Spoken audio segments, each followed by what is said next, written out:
Le damos gracias al Señor porque nos da el privilegio de continuar con nuestro estudio de los 10 mandamientos, ¿no es cierto? La intención, hermanos, de estudiar los 10 mandamientos es ver el estándar perfecto de Dios. Esa es la intención, ver el estándar perfecto de Dios. Y por supuesto, hermanos, a su vez, eso nos mostrará cuál es nuestra pecaminosidad para llevarnos al Señor Jesucristo, al único por el cual Dios provee la justicia salvadora. ¿No es cierto, hermanos? Hay una realidad, hermanos. Nosotros como iglesia ya no estamos bajo el pacto del Antiguo Testamento. Sin embargo, como lo hemos estudiado, 9 mandamientos de 10 se reiteran en el Nuevo Testamento. ¿Por qué? Porque son aplicables para nosotros el día de hoy, ¿no es cierto? ¿Cuál es la intención, hermanos? Que nosotros como iglesia de Cristo tengamos los 10 mandamientos. La intención es expresar a Dios nuestro amor a través de la obediencia y, por supuesto, expresar a Dios nuestra fe arrepentida porque reconocemos que Él nos regaló la salvación. ¿Ok? Así que, hermanos, vamos a Éxodo 20 y vamos a estudiar el 6º mandamiento. ¿Ok? Éxodo 20, versículo 13. El 6º mandamiento que dice, Éxodo 20, versículo 13. Y de hecho es un mandamiento, hermanos, que seguro muchos conocen y es muy cortito. Dice Éxodo 20, versículo 13, dice la palabra de Dios, no matarás. Este es el mandamiento del Señor, no matarás. Este mandamiento, hermanos, simplemente prohíbe el asesinato. Prohíbe, hermanos, quitarle la vida física a una persona. Esa es la prohibición de este mandato. No matarás, no asesinarás, no le quitarás la vida a una persona. ¿Ok? Viendo este mandamiento, hermanos, por el lado positivo, cuando el Señor dice no matarás, eso significa, hermano, que tú harás todo lo que está en tus manos, escucha, para proteger, para preservar, para mantener y para honrar la vida humana. Eso tú tienes que hacer, proteger, preservar, mantener y honrar la vida humana. ¿Por qué? Porque todo ser humano es hecho a la imagen y semejanza de Dios. Esta es la intención de no matarás. Vas a honrar la vida, ¿ok? Ahora, hermanos, quiero que notes, la palabra no en hebreo, hermanos, simplemente es lo. Que lo, hermanos, apunta a una negación permanente. Es como si dijera el texto, nunca, jamás. Es una negación fuerte, es una negación permanente. Aquí el Señor está diciendo, nunca mates, nunca asesines. Esa es la idea. Una negación permanente en contra del homicidio. Nunca mates. Ahora, hermanos, es importante entender también la palabra matarás, ¿no es cierto? Matarás, hermanos, en hebreo es raza. Que raza, hermanos, se traduce tal cual, matar. Pero la idea, hermanos, de raza tiene la idea de no matar injustamente. Esa es la idea. No matar injustamente. Entonces, hermanos, el mandamiento del Señor, ¿cuál es? Nunca, jamás matarás. Nunca le quitarás la vida a alguien por razones injustas. Esa es la idea. Nunca le quitarás la vida a alguien por razones injustas, egoístas. Pero sabes, hermanos, esta idea de no matarás, hermanos, aquí también puede apuntar al suicidio, porque te estás quitando tu propia vida. Pero también, hermanos, puede apuntar al aborto, porque estás quitando una vida humana. Pero también, hermanos, aquí puede apuntar a quitarle la vida a alguien por compasión. Médicamente, hermanos, a eso se le conoce como la eutanasia. O sea, alguien está enfermo y para que no sufra hay que quitarle la vida. Este mandamiento, hermanos, también abarca todas estas ideas. Porque recuerda, ¿cuál es la intención? La intención, hermanos, es hacer todo lo que está en tus manos para promover la vida, ¿no es cierto? No para quitarla, sino para promover la vida humana. Ahora, alguien puede decir, bueno, entonces como Dios prohíbe el no matar, entonces el Estado, la nación, el gobierno, no debe de aplicar la pena de muerte. Muchos piensan de esa manera. Como Dios dice que no se debe de matar, no se debe de aplicar la pena de muerte. Hermanos, esa es una mala interpretación, porque el texto no se refiere a eso. Porque si tú estudias los mandamientos, hermanos, cuando tú desobedeces un mandamiento, ¿cuál es la consecuencia?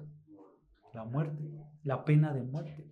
En otras palabras, si Israel, que estaba bajo el pacto mosaico, violaba cada mandamiento o un mandamiento, se exponían ¿a qué? A la pena de muerte. Esta es la realidad, hermanos. Si los israelitas caían en idolatría, si ellos deshonraban a sus padres, si ellos violaban el día de reposo, si ellos violaban cualquier mandamiento, hombre o mujer israelita se exponía a la pena de muerte. Eso lo puedes estudiar en Levíticos 16, ya después lo lees en tu casa, hermano. Pero es la consecuencia de pecar.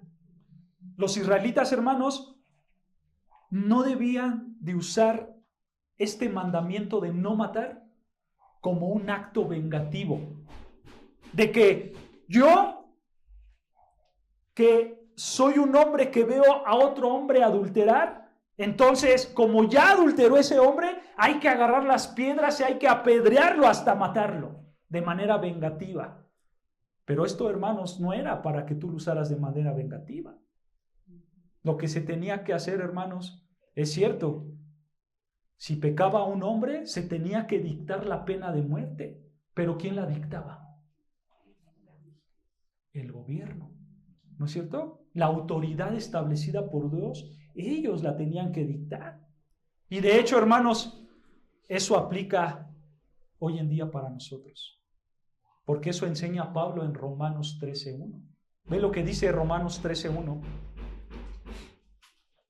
Romanos capítulo 13, versículo 1, vean lo que dice.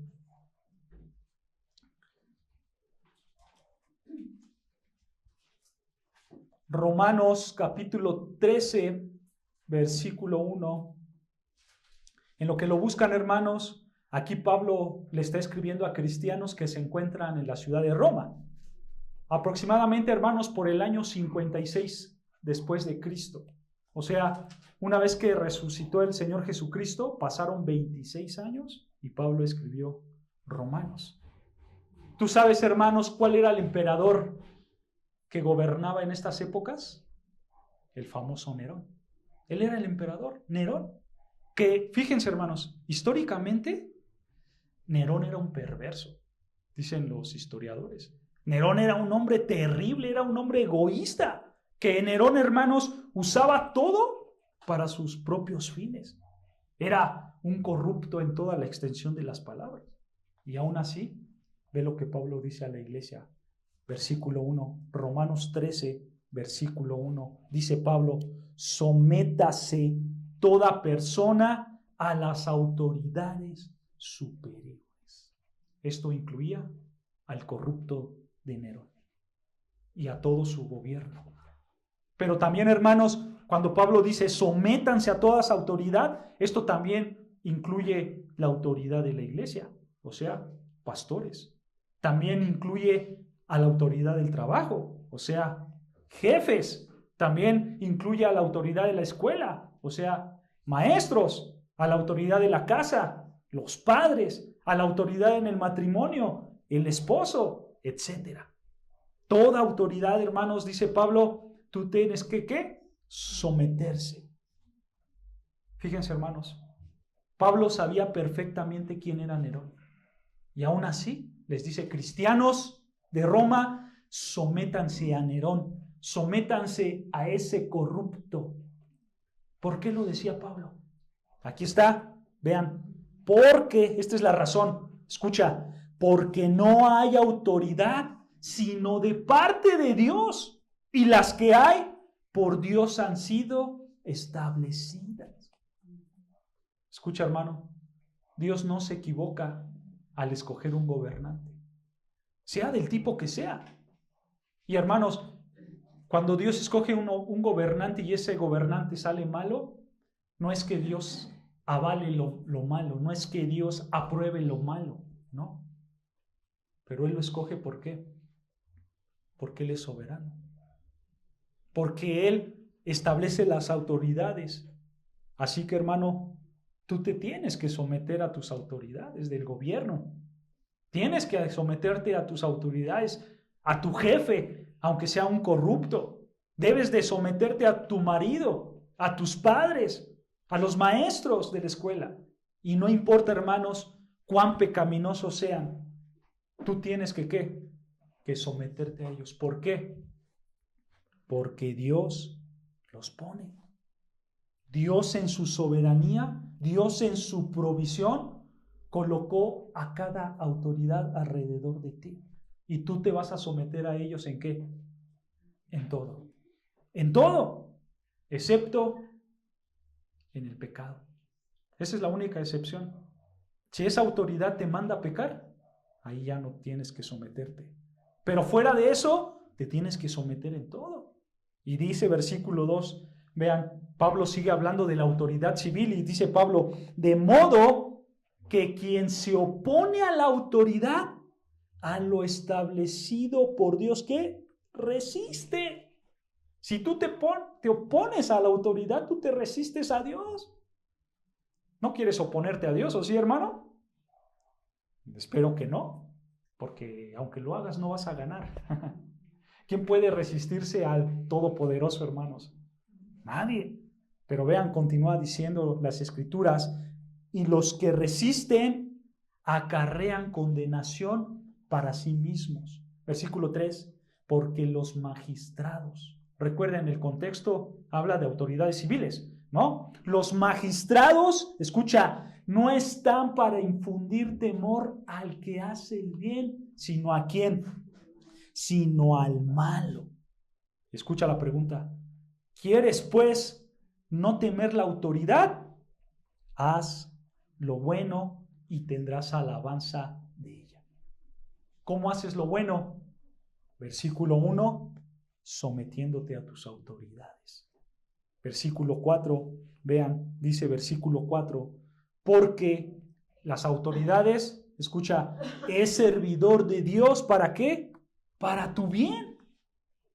Vean, hermanos, aún Nerón, aún el corrupto, era un servidor de Dios. ¿Sabes por qué? Porque versículo 1, Dios lo había puesto ahí. Y por eso era servidor de Dios. Hermanos, ningún gobernante en la tierra llega por sus propias fuerzas. Dios es el que lo pone. Por lo tanto, ellos están al servicio soberano de Dios.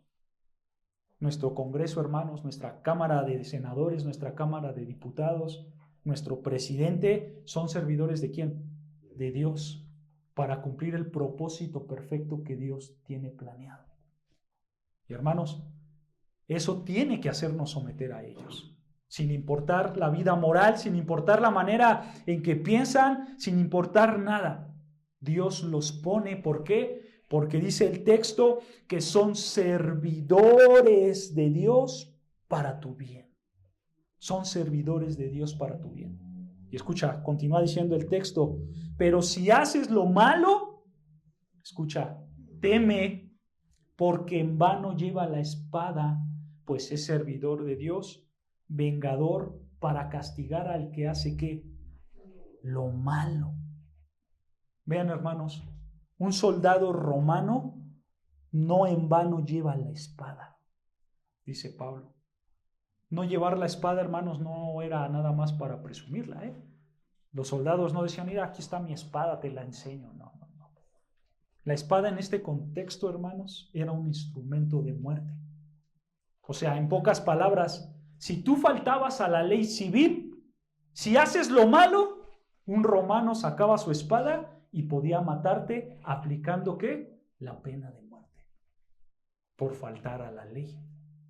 Y entonces dice versículo 5, vean, por lo cual es necesario estarles sujetos, no solamente por razones del castigo, sino también por causa de la conciencia, pues por esto pagáis también los tributos, porque son servidores de Dios que atienden continuamente esto mismo.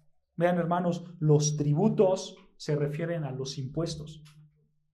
Hermanos, es un mandato bíblico los impuestos. Pagar los impuestos es un mandato bíblico. Tú debes entonces someterte a las autoridades civiles y ¿qué? Y pagar los impuestos. Eso es lo que está diciendo Pablo. Alguien puede decir, pero ¿cómo voy a pagar? ¿No es cierto? Si se van de vacaciones con eso. No, uno va a decir, ¿si cómo lo voy a pagar si solamente lo usan para su bolsillo? No, no importa, hermanos. ¿Tú qué tienes que hacer? Pagar tus impuestos. Paga tus impuestos y ¿qué? Y sométete a ellos. Eso es lo que tú tienes que hacer como cristianos. Someterte a tus autoridades. ¿Por qué? Porque versículo 4, si haces lo malo, si desobedeces, dice Pablo, teme, porque no en vano llevan la espada. No en vano van a aplicar la pena de muerte. Entonces, hermanos, Dios dio la autoridad a los gobiernos para aplicar la pena de muerte contra lo malo. Ahora, en nuestro país, México, no aplicamos la pena de muerte. ¿O sí? ¿No? Cada gobierno, hermanos, sabe por qué sí lo hace o por qué no lo hace. Eso es algo entre ellos y Dios. Pero el punto, hermanos, es que, y el que estamos estudiando, es que Dios estableció la pena de muerte, ¿no? Le dio la autoridad a los gobiernos para que ellos lo apliquen si quieren. Y si no, pues no pecan, no pasa nada. Pero Dios lo estableció. Entonces, hermanos, el sexto mandamiento de no matarás no se refiere a la pena de muerte. ¿Ok? ¿Está claro ese punto? Tampoco, hermanos, el no matarás tampoco es una prohibición para no matar en la guerra. Porque muchos dicen, como Dios dice, no matarás, entonces los soldados no pueden matar en una guerra. No, hermanos, esa tampoco es la idea. Porque Dios mismo dio la autoridad al gobierno para ejercer la pena de muerte a todo aquel que viole sus leyes, ¿no es cierto? Para todo aquel que hace lo malo. Entonces, si hay un conflicto por la soberanía nacional, pues va a haber una guerra, ¿no es cierto? Y la pena de muerte se va a aplicar porque están violando la soberanía nacional de ese país. Y Dios lo avala. Entonces, hermanos, simplemente Dios les está mandando a los israelitas ¿a qué? A no matar, a no cometer homicidio, a no quitar la vida humana de manera egoísta e injusta. Así de fácil, hermanos. Eso es lo que el mandamiento está diciendo. No quites la vida de alguien de manera injusta. Pero ¿sabes qué, hermano? Dios tenía algo más en mente con este mandato. Y vean lo que Dios tenía más en mente. Levíticos 19, 17. Vean lo que dice Levítico 19, versículo 17.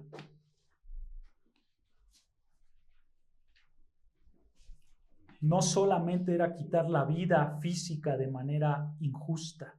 Dios tenía algo más. Y dice Levítico 19, versículo 17. Levítico 19, versículo 17, escucha, dice Dios, no aborrecerás a tu hermano en tu corazón. Razonarás con tu prójimo para que no participes de su pecado. Y escucha, no te vengarás ni guardarás ¿qué? Rencor a los hijos de tu pueblo, sino amarás a tu prójimo como a ti mismo, yo Jehová. Vean, hermanos, Dios no solamente quería evitar el homicidio físico, sino que Dios también está apuntando ¿a qué? A la actitud que está detrás del homicidio. Por eso el Señor aquí está diciendo, tú tienes que amar a las personas, tú tienes que amar a tu prójimo, porque si tú lo amas, entonces no lo vas a odiar. Y si no lo odias, entonces no lo vas a ¿qué? A matar. ¿Te das cuenta, hermano? Porque si nos ponemos a pensar, el homicidio, hermanos, es la conclusión de un paso de odio contra esa persona, ¿no es cierto? Eso es el homicidio. Todo está ¿dónde? Aquí adentro. Todo está en nuestro interior. Siempre que tú hagas algo, hermano, tú te debes de preguntar, ¿cuál es mi actitud delante de Dios? ¿Por qué hago lo que hago? ¿Cuál es mi intención verdadera al hacer esto que estoy haciendo? Siempre te tienes que preguntar eso, hermanos, porque la actitud que está detrás del hecho es lo que importa. Es lo importante. Vean lo que dice Miqueas 6:6. Miqueas 6, versículo 6. Aquí podemos ver que la actitud, hermanos, que está detrás de todo es lo más importante. Miqueas 6, versículo 6. Vean lo que dice Miqueas 6, versículo 6. Empieza el profeta con una pregunta. ¿Con qué me presentaré ante Jehová y adoraré al Dios Altísimo? ¿Me presentaré ante Él con holocaustos? ¿Con becerros de un año? ¿Se agradará Jehová de millares de carneros o de 10,000 arroyos de aceite? Daré mi primogénito por mi rebelión, el fruto de mis entrañas por el pecado de mi alma. Nota, hermanos, el énfasis que está dando aquí el profeta es, ¿qué le agrada al Señor? ¿Qué le agrada al Señor para que yo le trajera? ¿Acaso le agradan mis sacrificios? ¿Acaso le agradan mis obras? Versículo 8. Oh hombre, Él te ha declarado lo que es bueno. Y escucha, ¿y qué pide Jehová de ti? Solamente hacer ¿qué? Justicia y amar misericordia y humillarte ante tu Dios. Nota, hermano, estas son actitudes, estos son deseos. Eso es lo que el Señor quiere de ti. Que tú produzcas una actitud, que tú produzcas un deseo santo delante de Él. Escucha, hermano, a Dios no le importan tus obras. A Dios no le importa tu sacrificio. A Dios no le importa cuando vienes a la iglesia nada más para venir y sentarte y escuchar. A Dios no le importa cuando vienes y cantas y levantas las manos. A Dios no le importa cuando vas a orar en un ministerio. A Dios no le importa cuando vas y estudias la palabra de Dios con alguien. ¿A Dios qué le importa? Tu actitud, tu deseo. Eso es lo que le importa a Dios, hermanos. Por eso siempre te tienes que preguntar, ¿cuál es mi actitud delante de lo que estoy haciendo? Y espero, hermanos, que tu actitud sea hacer justicia, amar misericordia y humillarte ante tu Dios en hacer lo bueno. Esto es lo que importa realmente, hermanos. Y por esta razón, hermanos, el homicidio es un pecado. Salud. Por eso el homicidio es un pecado. Porque la actitud detrás de ello es el egoísmo, es la injusticia, es la envidia, es la venganza, es el odio. Y que eso, toda esa actitud mala, puede llevarte después ¿a qué? A que mates a alguien por tener una mala actitud en contra de esa persona. ¿Se dan cuenta, hermanos? ¿Se dan cuenta que lo importante es lo que está dentro de mí?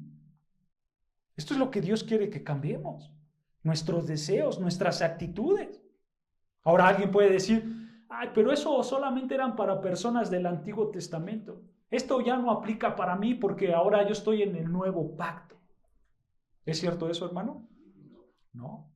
Claro que aplica para nosotros, ¿no es cierto? La misma idea la está enseñando Pablo en el Nuevo Testamento. Vean, regresamos a Romanos 13:8. Regresamos a Romanos 13, versículo 8. Y aquí estamos en el nuevo pacto, ¿no es cierto? Establecido por el Señor Jesucristo. Y vean lo que dice Romanos 13, versículo 8. Dice Romanos 13, versículo 8. Continuamos en Romanos 13 y dice, no debáis a nadie nada, sino el amaros unos a otros, porque el que ama a su prójimo, escucha, ha cumplido la ley. Recuerda el contexto. Pablo está hablando de qué? De sujetarnos a las autoridades, ¿no es cierto? Y pagar los impuestos. Por eso Pablo dice, no debas a nadie nada. O sea, paga tus impuestos. Al que le debes, paga. Obviamente, hermanos, esto también se extiende a otro tipo de deudas. Si tú le pediste prestado al banco, si tú pediste a tus padres, a tus hijos, al trabajo, etcétera, al quien hayas pedido, dice Pablo, paga tus deudas, no debas nada a nadie. Esto, hermanos, no es una prohibición para que no pidas prestado, ¿no? Tú puedes pedir prestado, pero tienes que tener la obligación de pagar esa deuda, de pagar eso que debes, ¿ok? Por eso Pablo añade, dice, si no, ¿ok? Dice Pablo, si no, el amaros unos a otros, porque el que ama al prójimo ha cumplido la ley. ¿Cuál es la ley, Pablo? Versículo 9. Porque no adulterarás y no ¿qué? No matarás. Ahí está el mandato para nosotros. No matarás, no hurtarás, no dirás falso testimonio, no codiciarás y cualquier otro mandamiento. En esta sentencia se resume, amarás a tu prójimo como a ti mismo. El amor no hace mal al prójimo, así que el cumplimiento de la ley es ¿qué? El amor. Vean, es lo mismo que vimos en Levítico 19:18, ¿no es cierto? No guardes rencor, no odies, sino ama a tu prójimo como a ti mismo. ¿Se dan cuenta, hermanos? Dios nos manda a que nos amemos mutuamente, no a odiarnos. Por lo tanto, no tienes que cometer homicidio, dice el Señor. No se odien entre ustedes, sino que ámense. Ámense, ese es el mandato, hermanos. Pero ahora quiero que observes, hermanos, cómo el Señor Jesucristo da un énfasis aún más grande acerca de este mandamiento y da un énfasis más grande a la actitud que está detrás de este mandamiento. Porque, hermanos, no solamente es la acción física de quitarle la vida a alguien, también es la actitud de odio, tus deseos, de lo que hay dentro de ti. Y eso lo enseña el Señor Jesucristo. Vean lo que dice Mateo 5:21.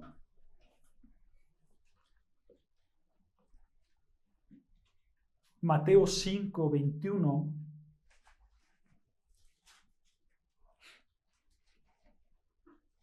Dice Mateo 5, versículo 21.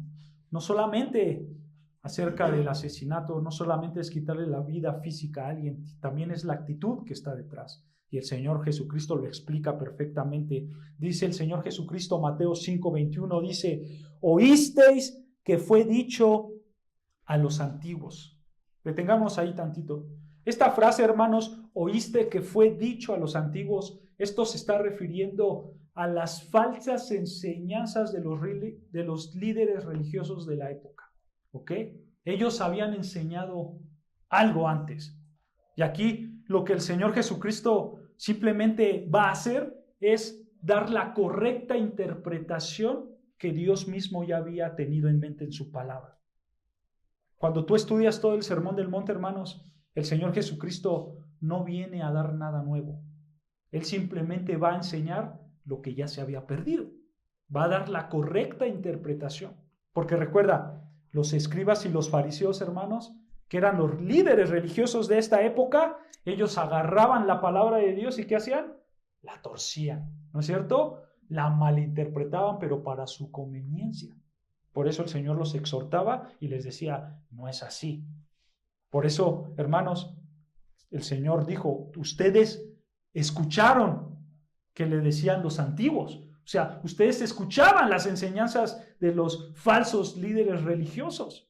¿Cuál era esta enseñanza? Vean lo que enseñaban los religiosos de la época. Ellos enseñaban, no matarás, y cualquiera que matare será culpable de juicio. A ver, espérame. Como que aquí no se ve nada malo, ¿sí? Ellos están dando el mandato, no matarás. Y después agregan, y cualquiera que matare será culpable de juicio.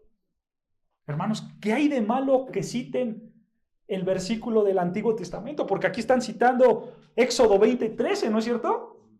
Ellos están diciendo, no matarás. ¿Cuál es el problema entonces aquí de la enseñanza de estos religiosos? ¿Cuál era el problema, hermanos? ¿Sabes cuál es el problema? Que citaban las Escrituras. ¿Por qué? Porque cuando ellos citaban las Escrituras, las malinterpretaban a su conveniencia. Esto no es nuevo, hermanos. Estos errores sutiles ya habían estado en el pasado. ¿Recuerdas a Satanás, hermanos, cuando estaba en el huerto en Génesis 3? Tienta a Eva y le dice, con que Dios te ha dicho que no comerás, ¿no?, del fruto del árbol. Satanás citando la palabra de Dios y torciendo la palabra de Dios, ¿no es cierto? Porque, hermanos, esto es clásico de Satanás y de sus seguidores. Los falsos maestros de nuestra época, ellos van a tomar las Escrituras, la van a citar, pero la van a ¿qué? A torcer, a malinterpretar, ¿no es cierto? Por eso, hermanos, no es raro encontrar a tanto charlatán que va ahí caminando con su Biblia en mano y diciendo versos. No es raro, pero ellos van a malinterpretar esos versículos bíblicos. Entonces vean, ¿cuál es la malinterpretación aquí? Ellos dicen, no matarás, y cualquiera que matare será culpable de juicio. Esta frase, hermanos, y cualquiera que matare será culpable de juicio, se puede traducir mejor como será responsable ante la corte. Es una mejor traducción más literal del griego. Serás responsable ante la corte. Es lo que están diciendo, no matarás, porque si matas vas a ser responsable ante la corte. O sea, ¿de qué está hablando el Señor Jesucristo cuando dice la corte? Bueno, hermanos, este juicio o esta corte se refiere a una corte humana.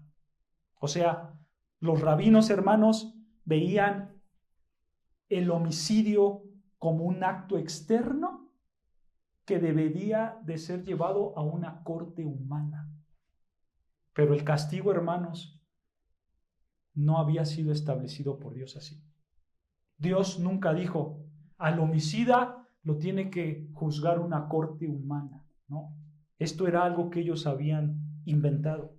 Ellos, hermanos, les decían a la gente, no matarás, no lo hagas de manera externa, no lo hagas de manera física, porque el que lo hace, cualquiera que mate de manera física externa, será culpable de juicio. O sea, vas a ser traído solamente a una corte humana si matas de manera física a alguien. Y entonces ellos, ¿qué hacían? Minimizaban la ley de Dios. Minimizaban la ley de Dios a los estándares humanos. Pero las Escrituras, hermanos, nunca habían enseñado esto. ¿Qué es lo que las Escrituras habían enseñado acerca del homicidio? Desde Génesis hasta Apocalipsis, dice que el que mata es condenado ¿a qué? A muerte, para el asesinato intencional. ¿Se dan cuenta cómo ellos malinterpretaron las Escrituras? Ellos solamente te vas a presentar con unos jueces. Pero no solamente era presentarse con unos jueces, era también dictar la sentencia de muerte. Los rabinos, hermanos, usaban la palabra de Dios y la torcían. ¿En lugar de qué? De explicar realmente lo que Dios quiso decir. Esta es la realidad, hermanos. Alguien puede decir, no, pero es que eran ignorantes. No, hermanos, no eran ignorantes, al contrario. Estos hombres, los escribas y los fariseos, por llamarlo de una manera, hermanos, era la élite religiosa de la época. Eran los rabinos, eran los maestros. Ellos sabían las Escrituras grandemente. Pero ¿qué pasaba? Ellos, hermanos, no aplicaban un principio de interpretación como conocido. En la interpretación bíblica, hermanos, hay un principio que se llama la unidad en la interpretación bíblica. ¿Qué enseña la unidad? simplemente enseña que la Escritura no puede contradecirse a sí misma, porque hay una unidad, hay un solo mensaje. O sea, la Biblia explica la Biblia, ¿ok? Ese es el mensaje. Pero hermanos, si los escribas y los fariseos hubieran sido honestos, teniendo una actitud humilde a la hora de estudiar las Escrituras, ellos habrían visto que Dios, al decir no matarás, no solamente no se iba a referir al acto mismo de homicidio físico de primer grado, sino que también se iba a referir a ¿qué? A la actitud, al acto que está detrás. Porque hermanos, cuando Dios dice no matarás, el aspecto de esas palabras es amplio, amplio, y no solamente es al acto físico, también es al acto ¿qué? Interno. Pero si tú lo hacías, merecías la pena de muerte, como ya lo vimos en pasajes del Antiguo Testamento. Ahora, vean cuál es la correcta interpretación que el Señor Jesucristo da. Ya vimos que ellos solamente decían, no matarás de manera física y punto. Y si lo haces, pues bueno, te va a condenar un juez. Pero dice el Señor Jesucristo, versículo 22, vean, dice el Señor Jesucristo, pero, este pero, hermanos, es muy importante, porque es una palabra que refleja un contraste, ¿no es cierto? O sea, en contraste a las enseñanzas tradicionales rabínicas erróneas, en contraste a lo que dice versículo 1, cualquiera que matare será culpable de juicio. En contraste, dice el Señor Jesucristo, pero yo, ¿o qué? Os digo, yo os digo. Esta es una frase enfática, hermanos, porque el Señor Jesucristo dice con toda autoridad, porque recuerda, Él tiene toda la autoridad para corregir las malas enseñanzas, ¿no es cierto? Es como si el Señor Jesucristo dijera, esto le enseñaron los fariseos, pero esto es lo que verdaderamente enseña la ley de Dios. Y nota cuál es el significado correcto que Moisés quiso dar en Éxodo 20:13. Dice el Señor Jesucristo que cualquiera que se enoje contra su hermano. A ver, espérame tantito, Señor Jesús. Quiero, hermanos, que veas que el tema principal era el homicidio, ¿no es cierto? Pero ahora el Señor Jesucristo da una vuelta de 360 y dice, cualquiera que se enoje. O sea, hermanos, los fariseos dijeron, versículo 21, tú no debes de matar. Tú no le debes de prohibir la vida a una persona de manera física, y lo minimizan. Pero el Señor Jesucristo, ¿qué dice? Pero yo les digo que cualquiera que se enoje. El Señor Jesucristo ya está apuntando no solo al hecho físico, sino también al hecho ¿qué?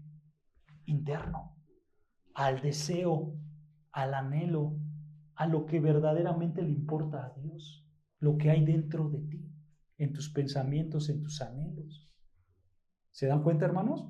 No solamente es lo físico, también es lo interno. ¿A qué se refiere el Señor con esta palabra de enojarse? Cualquiera que se enoje. ¿A qué enojo se está refiriendo el Señor, hermanos? ¿Ustedes saben que hay dos tipos de enojo? No todo es enojo pecaminoso, hermanos. Hay enojo, también se le conoce a esto como el enojo santo. Hay un enojo santo, hermanos. Entonces podemos ver que hay un enojo santo y hay un enojo pecaminoso. Por ejemplo, el enojo santo, ¿cuál es, hermanos? Es el que vemos en las Escrituras. Es un enojo, hermanos, que no muestra egoísmo. Es un enojo que se indigna por el pecado. Por eso Pablo, ahí vean, dice Pablo en Efesios, dice, airaos o enójate, ¿pero qué? Pero no peques. Enójate de manera santa, es lo que está diciendo Pablo. O sea, en otras palabras, que el pecado te indigne, que el pecado sí te enoje. Porque si tú ves una injusticia, tú puedes enojarte en contra de esa injusticia, ¿no es cierto? Porque es pecado. Entonces, hermanos, el pecado santo existe, el enojo santo existe. De hecho, hermanos, a lo largo del Antiguo Testamento Dios también se enoja, ¿no? ¿Qué hace que Dios se enoje? El pecado. Dios ve el pecado y se enoja en contra del pecado y en contra del pecador, ¿no es cierto? Entonces, hay un enojo santo, pero por el otro lado también hay un enojo pecaminoso. El enojo pecaminoso. Y tristemente, hermanos, este es el enojo que más utilizamos. El enojo pecaminoso. ¿Qué es el enojo pecaminoso, hermanos? Es la actitud de explosión repentina de hostilidad. Ese es el enojo pecaminoso. Tú tienes una actitud de explosión repentina y haces algo hostil en contra de alguien. Es como si tú, hermanos, de alguna manera tuvieras un mar de amargura, que al final este mar de amargura se sale de control y se derrama en enojo, se derrama en ira. ¿Ok? Ese es el enojo pecaminoso. Entonces, en el contexto, el Señor Jesucristo se está refiriendo al enojo pecaminoso, no al enojo santo. Entonces, cuando el Señor dice aquí en el versículo 22, cualquiera que se enoje pecaminosamente, esa es la idea, cualquiera que se enoje pecaminosamente, ¿contra quién? Contra su hermano. ¿Quién es su hermano, hermanos? Aquí el Señor Jesucristo está hablando en términos raciales, ¿ok? No está hablando en términos espirituales. O sea, en el caso de la audiencia original, el Señor Jesucristo está diciendo, cualquiera que se enoje pecaminosamente contra otro judío. Esa es la idea, ¿ok? Entonces, si esto lo aplicamos para nosotros, diría el Señor Jesucristo, cualquiera que se enoje de manera pecaminosa con una persona creyente o no creyente, ¿ok? O sea, si tú te enojas pecaminosamente contra una persona creyente o no creyente, dice el Señor Jesucristo, serás ¿qué? Culpable de juicio. Una mejor traducción, hermanos, es la de la Biblia de las Américas. Tú serás culpable ante la corte. O sea, lo que dice el Señor Jesucristo es que la persona que se enoja pecaminosamente contra otra persona merece ser traído a la corte civil para recibir el castigo de pena de muerte. Esa es la idea. Porque, hermanos, el odio, el enojo, es una forma de asesinato. Es una forma de asesinato. Y el odio, hermanos, conlleva la misma culpabilidad moral que un asesino. O sea, lo que el Señor Jesucristo está diciendo, si tú te enojas pecaminosamente con alguien, eres culpable de asesinar en tu mente a esa persona con la que te enojaste. Y por lo tanto, mereces ser juzgado como asesino. Mereces morir. Eso es lo que está diciendo el Señor Jesucristo. Porque, hermanos, el enojo pecaminoso es esa semilla interna que después puede germinar en el asesinato externo. Porque, hermanos, esta es la realidad, ¿no es cierto? Cualquier persona que asesine a otra empezó ¿en qué? En un odio, ¿no es cierto? Yo odié a esta persona y por eso la asesiné. Pero, hermanos, aún dice el Señor, aún cuando ese enojo no se culmina en quitarle la vida a alguien, delante de los ojos de Dios, aún así eres ¿qué? Asesino. Esa es la idea. Y vean lo que añade el Señor Jesucristo ahí en el versículo 22. Dice, y cualquiera que diga necio a su hermano será culpable ante el concilio. Dice el Señor, cualquiera que le diga ¿qué? Necio. Necio en griego es raka. Que raka, hermanos, se traduce como cabeza hueca. Cabeza hueca. Hoy en día, hermanos, posiblemente esta palabra nos dé risa, ¿no es cierto? Porque se utiliza mucho en las caricaturas. Pero en esta época era una palabra que mostraba menosprecio, que mostraba burla. En nuestro contexto, hermanos, de la época, esta palabra apunta a la cabeza. ¿Ok?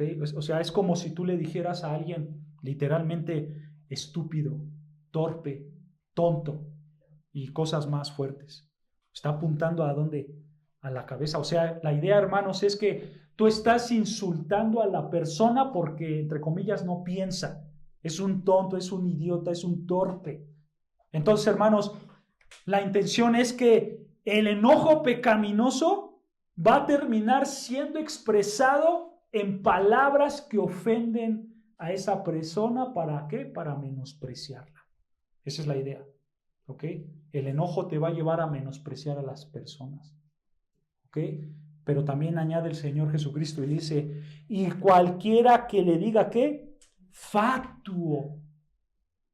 Esta palabra de fatuo es necio, que es la misma idea de idiota. Entonces, hermanos, quiero que veas cómo el Señor está diciendo, cualquiera que ofenda, que menosprecie a otra persona diciéndole tonto, torpe, cabeza hueca, esa persona será, dice el texto, vean, será culpable ¿ante quién? Ante el concilio. Concilio, hermanos, en griego es sinedrión, que sinedrión, concilio, se traduce como Sanedrín. ¿Ustedes saben qué es el Sanedrín? ¿Qué era el Sanedrín, hermanos? Fíjense, el Sanedrín era un consenso de 70 hombres. Eso era el Sanedrín. Un consenso de 70 hombres y ellos, los 70 hombres, eran responsables de evaluar todas las ofensas y declarar la culpabilidad de esa ofensa. Pero estar delante del Sanedrín, hermanos, era algo muy serio, porque ellos tenían la facultad de implementar la pena de muerte. O sea, lo que está diciendo aquí el Señor Jesucristo simplemente es que si alguien ofende con palabras ofensivas de burla, es como si estuvieras matando a la persona. Y por tal motivo estás expuesto a un enojo, ese es tu pecado, y por tal motivo mereces ser juzgado como una pena de muerte. Y entonces también añade el Señor Jesucristo, como les dije, y cualquiera que le diga ¿qué? Fatuo. Que fatuo, hermanos, en griego es moros, que de la misma manera, hermanos, se traduce como idiota. De hecho, la Biblia de las Américas, si ustedes tienen una, así lo van a haber traducido como idiota. Otra vez, la idea es menosprecio, la idea es de herir, la idea es de ofender a esa persona. Pero fíjense, hermanos, sí hay una diferencia muy marcada entre raca y entre moros. Raca necio, hermanos, raca apunta más, hermanos, a la cabeza, ¿ok? Es como si la persona no pudiera pensar. O sea, tú la ofendes, ¿no? Dando a entender que es un tontito, que no piensa, ¿ok? Pero moros, hermanos, moros apunta más a la moralidad de la persona.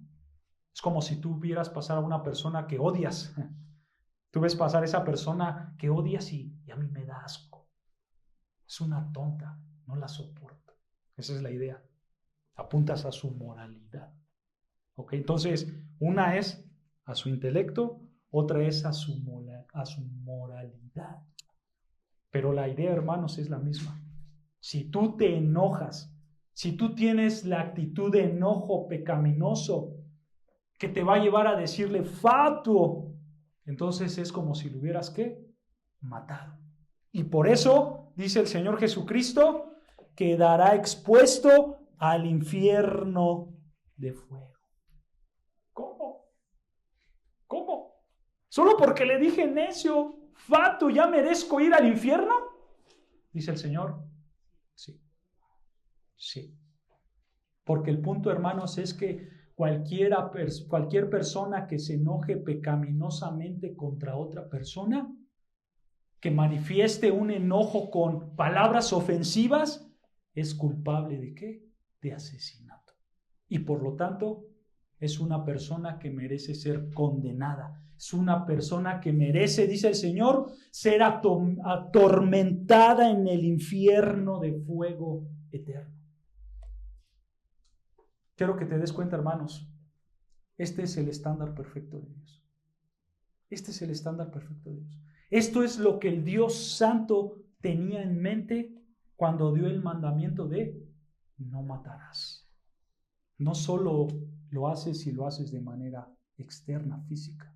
También lo haces cuando lo haces internamente. Cuando tú produces un odio en contra de una persona. Si lo haces, dice el Señor, también te vuelves culpable y mereces el castigo del infierno. Es algo duro, ¿no es cierto, hermanos? Pero eso es lo que Dios enseña. ¿Se dan cuenta que Dios fue más allá y no solo fue al acto? Porque muchos aquí podemos decir, yo nunca he matado, yo no soy un asesino. Y el Señor, ¿qué te dice? Espérate tantito. Yo creo que sí lo eres. Medita, reflexiona en eso. Ahora vean lo que dice Primera de Juan. El libro de Primera de Juan, hermanos. Vean el libro de Primera de Juan. En lo que lo buscas, hermanos, aquí Juan, ¿por qué escribe este libro, hermanos? Juan tiene la intención de dar características de un buen cristiano. ¿Ok? Esa es la intención de Juan. ¿Por qué Juan escribe su libro? Él mismo nos dice, vean, Primera de Juan 5:13. Primera de Juan 5, versículo 13. Aquí vemos por qué Juan escribió este libro. Primera de Juan, capítulo 5, versículo 13. Dice Juan 5:13. Estas cosas os he escrito. Vean, este es el propósito. Estas cosas os he escrito a vosotros que creéis en el nombre del Hijo de Dios. Escucha, para que sepáis que tenéis que vida eterna y para que creas en el nombre del Hijo de Dios. O sea, Juan, hermano, simplemente está diciendo, ¿tú quieres saber si tienes vida eterna? Simple. Lo vas a saber porque tienes una vida transformada. Eso es lo que quiere decir Juan. O sea, la dirección de tu vida se va a caracterizar porque haces cosas que agradan a Dios. Y parte de lo que agrada a Dios es amar a los creyentes y amar al incrédulo. Vean, eso enseña Juan en 1 de Juan 3:14. Vean, 2 capítulos atrás. 1 de Juan 3, versículo 14. ¿Quieres saber si tú tienes vida eterna? Dice Juan, entonces tú tienes que amar al prójimo. Juan 3:14 dice, 1 de Juan, capítulo 3, versículo 14, nosotros sabemos, escucha, que hemos pasado de muerte a vida. ¿Cómo lo sabemos? En que amamos ¿a quién? A los hermanos. Y escucha, el que no ama a su hermano permanece ¿en qué? En muerte. O sea, Juan está diciendo, si tú vives en un estado continuo de no tolerar a otros cristianos, eso apunta a que probablemente tú no eres un hijo de Dios. O sea, si tú ves las necesidades de otros cristianos y no te preocupas por suplirlas, aunque sea orando por ellos, entonces no los amas y eso demuestra que no conoces a Dios. Y estás en un estado ¿de qué? De muerte. Por eso dice, nosotros sabemos que hemos pasado de muerte a vida en que amamos a los hermanos. El que no ama a su hermano permanece en muerte. Y vean versículo 15. Todo aquel que aborrece, o sea, que odia a su hermano, ¿es qué? Homicida. Oye, pero yo no lo maté físicamente. No, pero tienes la actitud de odio. ¿No es cierto?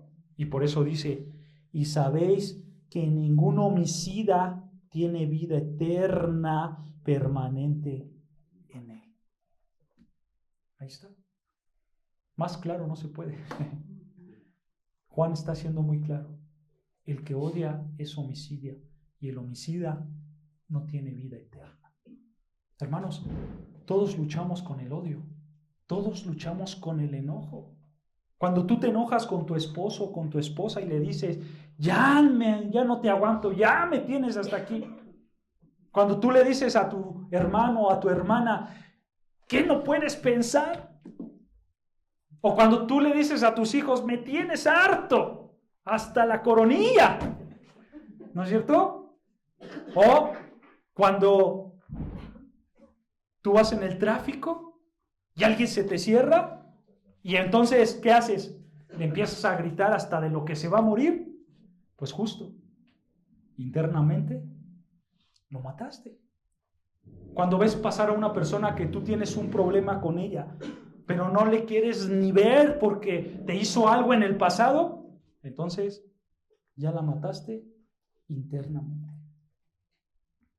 Hermanos, nuestra condición de matar a alguien sale a la luz con estas palabras de Juan y del Señor Jesucristo. Quiero que notes, hermanos, que aquí el Señor está demoliendo nuestra esperanza de que nosotros somos buenos. Nadie de nosotros somos buenos, ¿no es cierto? Esta es nuestra realidad, hermanos. Porque muchas personas piensan que son buenos, ¿por qué? Porque una, no han robado un banco, y porque dos, no han matado a nadie físicamente, ¿no es cierto? Y entonces ya por eso todos son buenos. Pero ¿qué dice el Señor? No es cierto. Si tú odiaste a alguien, ¿qué crees? Delante de mis ojos eres un asesino y por lo tanto mereces morir. No mereces la vida eterna. Hermano, esto no tiene que estar en nuestra vida. Porque si este es nuestro patrón de que siempre lo hacemos en todo momento, la realidad es que entonces no somos hijos de Dios. Porque ve el versículo 16, dice, en esto hemos conocido el amor, en que Él puso su vida por nosotros. También nosotros debemos poner nuestras vidas, ¿por quién? Por los hermanos. O sea, cuando tú dices internamente, no lo quiero, no lo puedo ver, no lo soporto, ya lo tengo atravesado en el hígado, o lo que sea, eso muestra una actitud de ¿qué? De odio. Una actitud de odio. Que a los ojos de Dios, hermanos, esto muestra una actitud como si tú hubieras matado a alguien. Este es el estándar de Dios, hermanos. Cuando tú te enojas contra alguien, tú lo estás matando delante de los ojos de Dios. O sea, el grado de culpabilidad moral del homicida es igual para la persona que odia, para la persona que se enoja pecaminosamente contra otra persona. O sea, un asesino en la cárcel es igual de culpable que tú si te enojas pecaminosamente con una persona. En términos morales, eres exactamente igual que un asesino, dice el Señor. Hermano, esto te tiene que llevar al arrepentimiento. Esto te tiene que llevar a que veas la seriedad de tu pecado. Porque recuerda algo, hermanos, la ley moral de Dios, ¿para qué existe? Para que veamos que no podemos. Para eso Dios dio sus mandamientos. Para que tú veas y tú reconozcas y digas, Señor, yo no puedo. Yo soy incapaz de alcanzar ese estándar perfecto. Y eso nos tiene que llevar ¿a dónde? A clamar a Dios, a pedirle ayuda, a decirle, Señor, regenera mi corazón, Señor, transfórmame, pidiéndole que quite cualquier tipo de pecado, ¿no es cierto? Pero la realidad es, hermanos, la realidad es que una cosa es pecar porque yo vivo en un cuerpo carnal, pecaminoso, y peco, pero después voy en arrepentimiento a Dios, reconociendo mi posición de pecado. Pero otra cosa muy distinta es pecar y pecar y pecar y tomar este tipo de pecado como nuestro estilo de vida sin que haya un arrepentimiento genuino. Son dos cosas muy distintas, hermano. Si tu condición es esta de pecar y pecar y pecar, de tener el pecado como tu estilo de vida, de que no amas a la gente, de que andas amargado o amargada todo el tiempo y de que tienes problemas con tus vecinos y hay constante odio, entonces tú das evidencia de ¿qué? De que no conoces a Cristo y solo estás viviendo una vida falsa.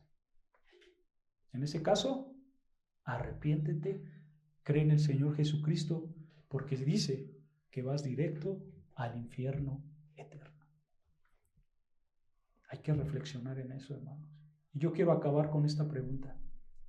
¿Cómo nos quitamos el hábito de odiar, hermanos? ¿Cómo nos quitamos el hábito del enojo pecaminoso? Te voy a dar 4 puntos para quitarte el odio en tu vida, hermanos. Y con esto concluyo. Vamos a verlo rapidísimo. El primer punto de cómo tienes que quitar ese mal hábito del odio, el primer punto, hermanos, es contrólate a ti mismo. Contrólate a ti mismo. Ve lo que dice estos proverbios, yo los pongo, no los busquen. Vean, dice Proverbios 16:32. Dice Proverbios 16:32, dice, mejor es el que tarda en airarse, o sea, es mejor el que tarda en enojarse que el fuerte, y el que se enseñorea de su espíritu que el que toma una ciudad. Y vean Proverbios 25:18. Proverbios 25:18 dice, como ciudad derribada y sin muros es el hombre cuyo espíritu no tiene rienda. O sea, si tú eres un verdadero creyente y no cultivas el controlarte a ti mismo, entonces tú eres como una ciudad derribada y sin muros. O sea, en otras palabras, tú vas a ser vulnerable a cualquier tipo de pecado. Por eso dice el Señor, contrólate a ti mismo. Así vas a evitar el odio. En primer lugar, controlándote a ti mismo. ¿Ok? En segundo lugar, ¿cómo vas a evitar el odio? En segundo lugar, cultivando una actitud que pasa por alto las ofensas. Tienes que cultivar la actitud que pasa por alto las ofensas. Dice Proverbios 19:11, vean, Proverbios 19, versículo 11, dice, la cordura del hombre detiene su furor y su honra es pasar por alto la ofensa. O sea, hermano, tú no tienes que ser una persona que se ofende de todo. Si alguien me levanta la voz, pues yo la levanto más y sacamos los guantes de box. No, hermano, no debe ser. Tú tienes que tranquilizarte, ser una persona honorable, que tiene honra y que pasa por alto las ofensas. Así vas a evitar el enojo pecaminoso. También, ¿cómo evito el enojo pecaminoso? Número 3, no te juntes con personas que se enojan de todo. No te juntes con personas que se enojan de todo. Dice Proverbios 22:24, vean, Proverbios 22:24, no te entremetas con el iracundo, ni te acompañes con el hombre de enojos, no sea que aprendas sus maneras y tomes lazo para tu alma.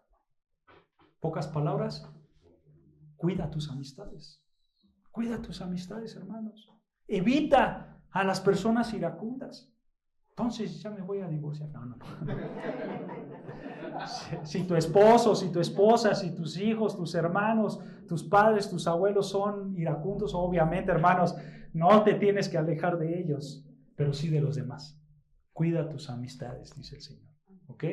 Y por último, ¿cómo evito el enojo? Dice el Señor, cultiva la actitud de ser pacificador. Cultiva la actitud de ser pacificador. Proverbios 15:1, vean, dice Proverbios 15:1, la blanda respuesta quita la ira, mas la palabra áspera hace subir el furor. Esto es cierto, hermanos. Tú no contribuyas al enojo de otras personas.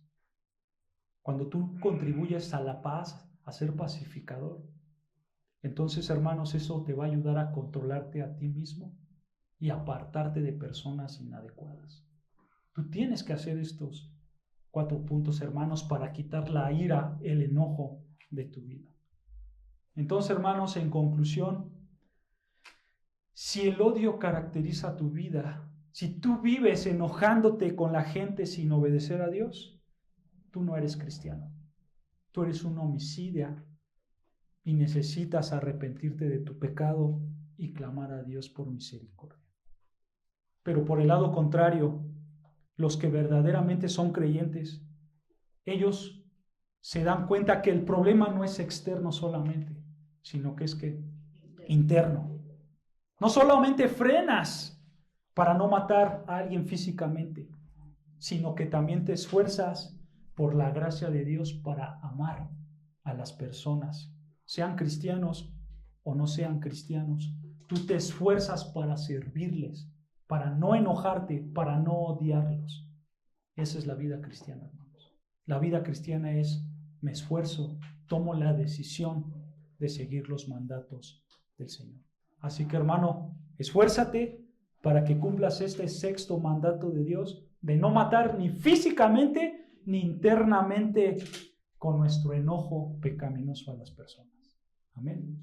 Amén. Oremos al Señor entonces, hermano.